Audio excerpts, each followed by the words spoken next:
오늘 우리가 읽어가는 말씀, 계속적으로 예레미야의 말씀을 읽어가는데요.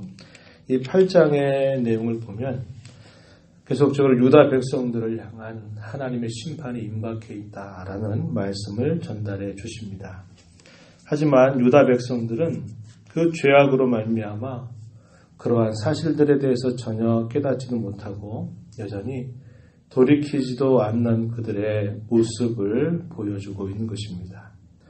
그러한 광경을 말씀을 듣고 살펴보는 선지자 예레미야는 그러한 일들에 대하여 깊은 탄식을 하나님 앞에 쏟아내고 있음을 우리가 읽은 뒷부분에서 확인해 볼 수 있습니다.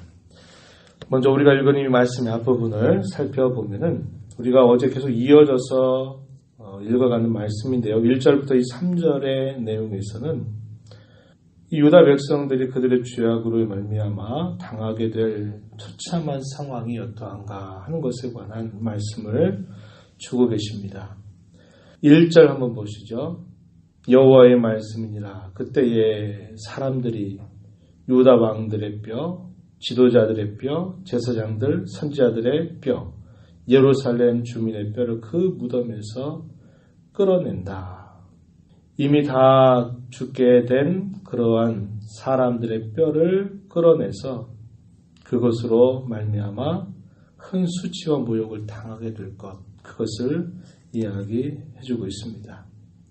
그들이 2절에 보면 그들이 사랑하고 섬기며 뒤따르며 구하며 경배하던 해와 달과 하늘의 무별 아래에서 그러한 수치와 부끄러움이 펼쳐지게 될 것이다. 이렇게 말씀합니다.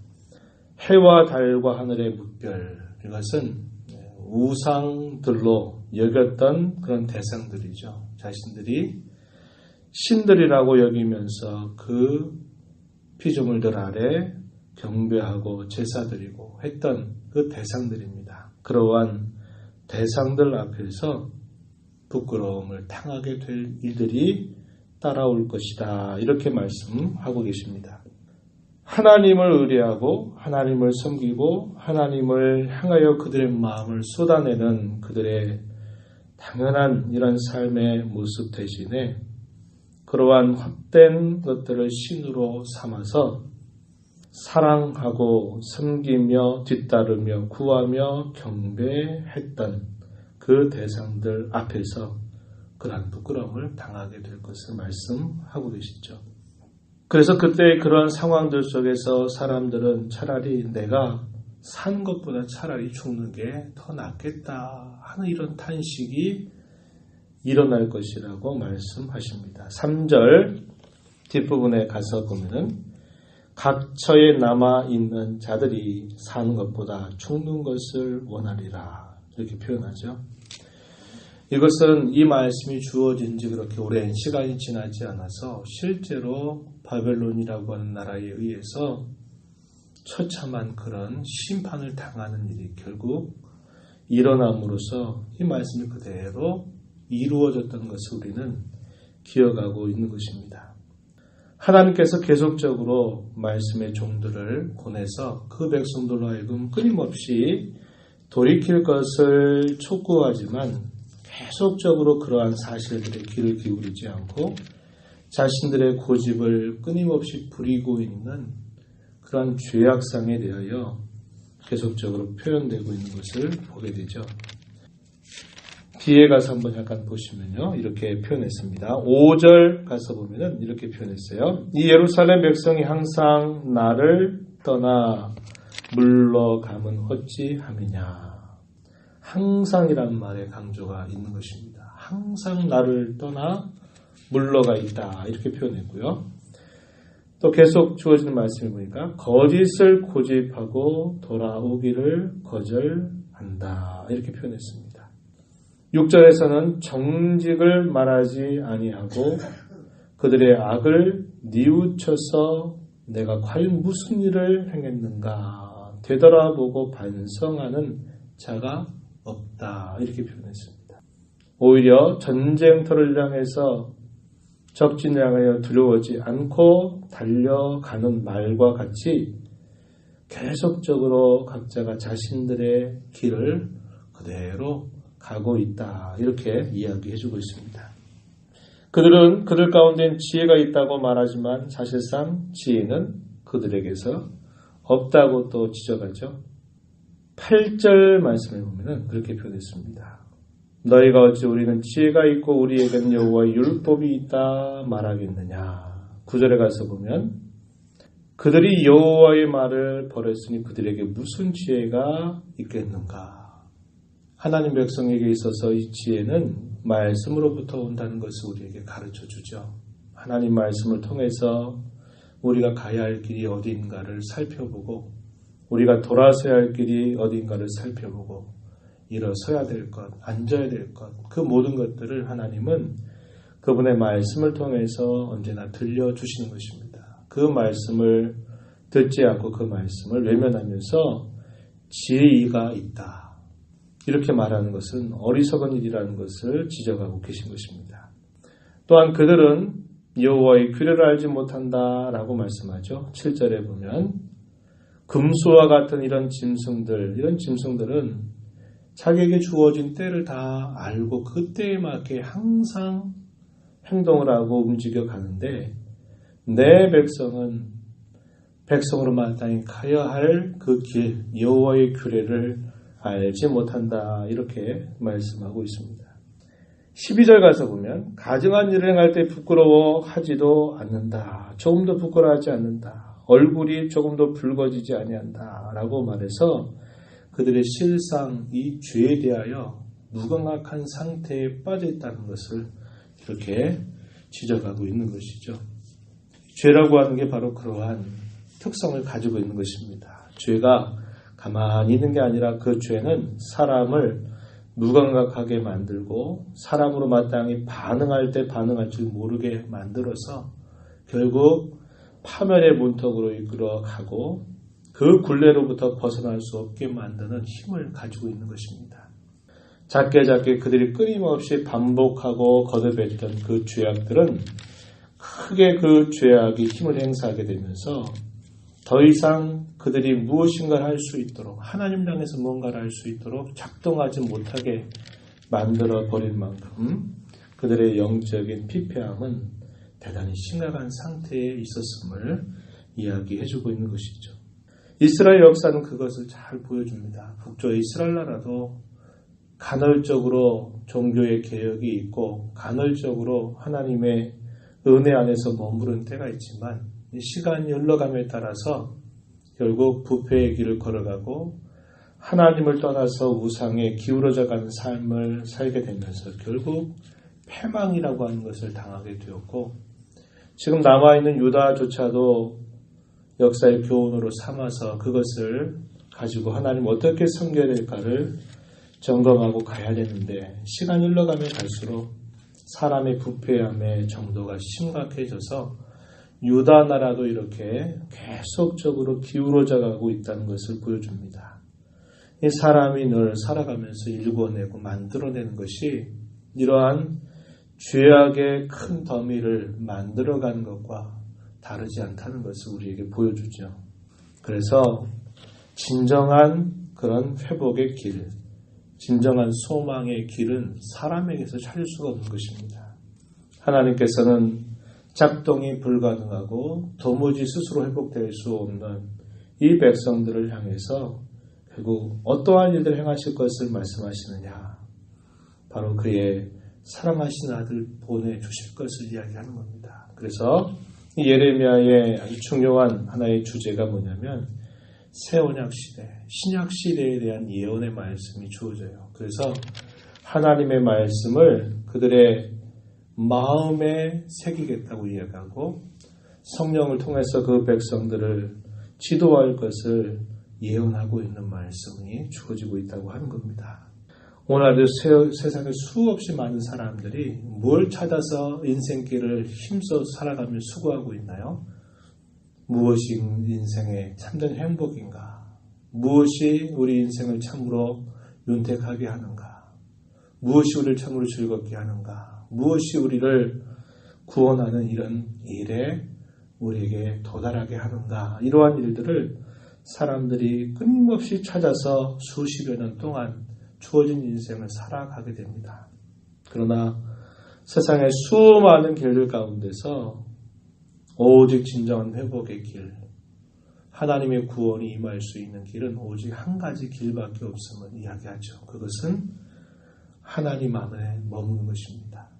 그분과 함께하는 삶이고 그분을 떠나지 않는 삶에 있다고 하는 겁니다. 하나님께서 이스라엘 백성들, 이 유다 백성들에게 그러한 은혜를 주시건만 그것을 은혜로 알지 못하고 끊임없이 그 은혜를 배은망덕한 그런 태도로 하나님은 형식상으로는 부르지만 실제적으로는 다른 것들을 늘 바라보고 의지하는 삶을 살아가게 되면서 결국 그들에게 닥치는 현실은 징계의 현실이고 그 징벌을 피할 수 없는 일에 그들이 다다르고 있다는 것을 이 말씀들은 우리에게 잘 보여주고 있는 것입니다. 하나님 그 백성들을 향해서 그들이 바라보고 의지하고 하나님을 떠나서 찾는 그 대상들 앞에서 오히려 자신들에게 유익이 될 것이 아니라 오히려 그 어리석은 그런 우상들 앞에서 오히려 수치와 부끄러움을 당하게 될 것을 말씀하고 있는 것입니다. 우리의 인생의 그럼도 마찬가지죠. 하나님보다도 우리가 다른 것들을 더 바라보고 다른 것들을 더 의지하게 된다면 하나님은 그 의지하는 대상들을 통해서 오히려 우리에게 곤란을 겪게 하신다는 겁니다.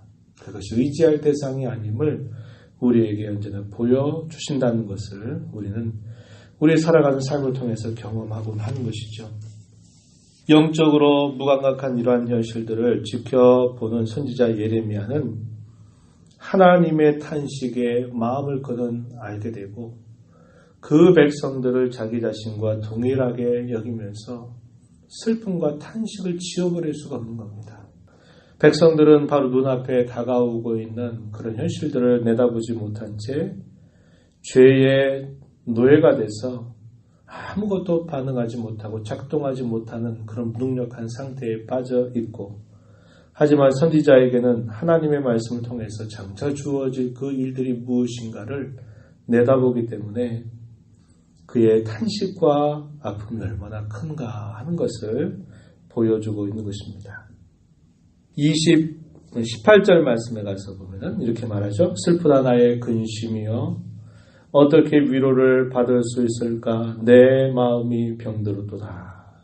선지자의 번뇌입니다. 닥칠 그 두려움 앞에 이제 그러한 일들이 다가오고 있음에도 불구하고 그 백성들은 여전히 무슨 그런 일이 다가오는가 알지 못하는 자처럼 반응하고 있는 그러한 영적인 상태를 내다보면서 그의 마음은 깊은 번뇌 가운데 빠지게 되는 것이죠.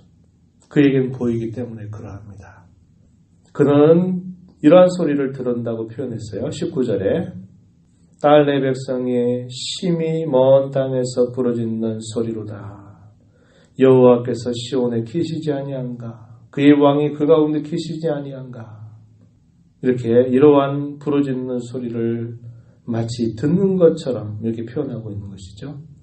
그 백성들이 당하게 될 그러한 심각한 징계 앞에서 하나님 우리를 떠나신 거 아닌가? 이러한 탄식의 소리가 들린다는 것입니다. 하나님께서는 또 그렇게 말씀하신 거예요. 19절 중반에 보면 그들이 어찌하여 그 조각한 신상과 이방의 어떤 것들로 나를 경노하게 하였는고. 하나님도 그러한 백성들의 그러한 죄악에 대하여 안타까워하는 모습을 이렇게 표현하고 계신 것입니다. 그로 인하여서 또 그들이 부르짖게 될 그 탄식은 20절에 보면 추수할 때가 지나고 여름이 다하였으나 우리는 구원을 얻지 못한다. 이러한 탄식의 소리를 그는 듣고 있는 것이죠. 때가 돼서 다 열매를 맺고 해야 되는데 우리는 구원을 얻지 못한다라고 하는 이런 탄식의 소리를 그는 마치 듣는 것처럼 깊이 슬퍼하고 있는 모습이 오늘 본문 마지막 부분에서 표현되고 있는 것을 보게 되죠. 오늘 우리가 이 말씀을 보면서요. 먼저 하나님의 은혜를 감사해야 되겠다는 겁니다. 세상에 수많은 사람들이 무엇인가 길을 찾고 애를 쓰는데도 그 길은 수많은 갈래길이 있어 보이지만 오직 회복이 되고 오직 구원을 받을 수 있는 길은 오직 한 길뿐이라는 겁니다. 그것은 하나님께서 우리에게 예비하신 길이고 그분만이 우리 가운데서 행해 주실 수 있는 그런 분이라는 겁니다. 그것은 곧 그의 사랑하신 아들을 통해서 건져주시는 그 길 외에는 없다는 거죠.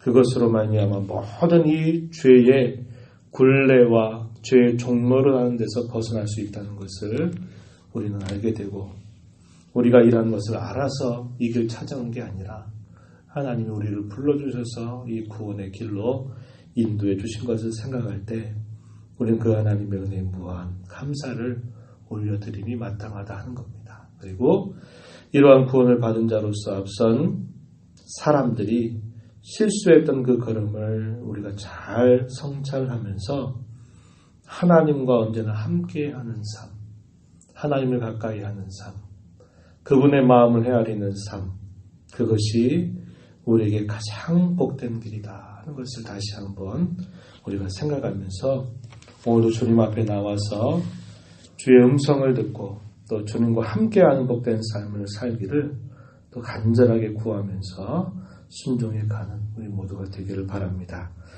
하나님 아버지 감사드립니다. 이 새벽 시간에도 저희들을 사랑하셔서 주 앞에 교회를 이루게 하시고 또 찬송과 말씀을 통하여 저희들의 고백과 또 하나님의 마음이 무엇인가를 또한 표현할 수 있도록 들을 수 있도록 인도해 주셔서 감사드립니다. 하나님 아버지 오늘도 저희들에게 주신 이 말씀을 통하여 하나님의 마음을 읽어가는 저희가 되게 하여 주옵시고 저희들의 마음을 잘 살펴서 구원의 하나님, 우리의 진정한 복의 근원이 되신 하나님만을 바라보며 의지하며 떠나지 않는 복된 삶을 늘 살아가도록 도와 주시옵소서. 은혜의 보호자 앞에 나와 간구하는 심령들에게 이 시간도 그 신 은혜를 더하여 주시기를 간절히 비옵고 예수님 이름으로 기도드리옵나이다. 아멘.